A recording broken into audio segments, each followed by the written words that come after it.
Before we move on from Ukraine, I wanted to check in, and I think this is worthy of being the top headline for us today in the 5 headlines. I want to check in with a voice of reason on the Ukraine subject. Someone who I think we were all kind of waiting, and like I've already said it. I don't know a whole lot about the issue myself, and most people don't. And so we're waiting for voices of authority, people who know what they're talking about and are very well read and have studied this subject. We're waiting for them to kind of guide us, give us a little bit of guidance. And finally, yesterday, we got that. Listen to this. The phone is not hacked. It's really me. I actually want to say a lot of things, but I'm just going to mind my business because sometimes I feel like I have such a big platform that if I don't say the right things, I might get killed. But I'm really not on NATO's side. I'm really not in Russian side. I'm actually in the citizen side because at the end of the day, the world is having a crisis right now. There's inflation not only in America, but everywhere in the world. It's really hard to get the economy back up.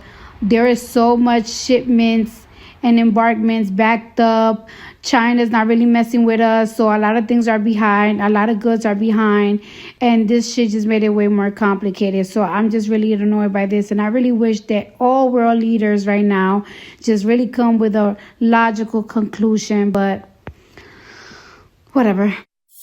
I mean, she raises some good points. As she says, so much shipments and embarkments backed up. I'm not sure if those are even words, but and China's not really messing with us, she points out. I mean, you could say that they are kind of messing with us and that they unleashed a virus on the world.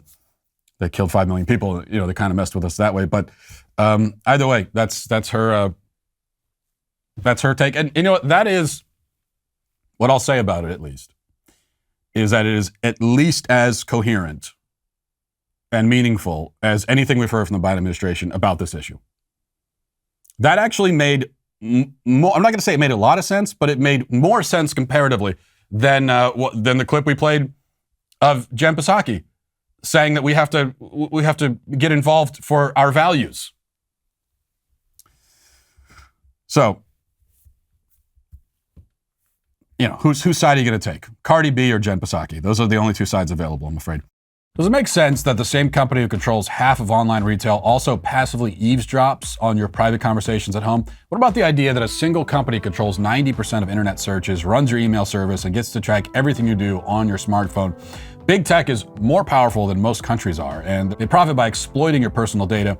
It's time to put a layer of protection between your online activity and these tech giants, and that's why I use ExpressVPN. Think about how much of your life is on the internet. Sadly, every site you visit, video you watch, message you send, gets tracked and data mined. But when you run ExpressVPN on your device, the software hides your IP address, something big tech can use to personally identify you. So ExpressVPN makes your activity harder to trace and also harder to sell to advertisers. ExpressVPN also encrypts 100% of your internet data to keep you safe from hackers and eavesdroppers on your network as well. So stop handing over your personal data to the big tech monopoly who mines your activity and sells your information. Protect yourself with a VPN I trust to keep me safe. Visit expressvpn.com/Matt Walsh Show to get 3 extra months free. Listen, hit that subscribe button right now. Do it right now. I thank you for your compliance. It is somewhat appreciated.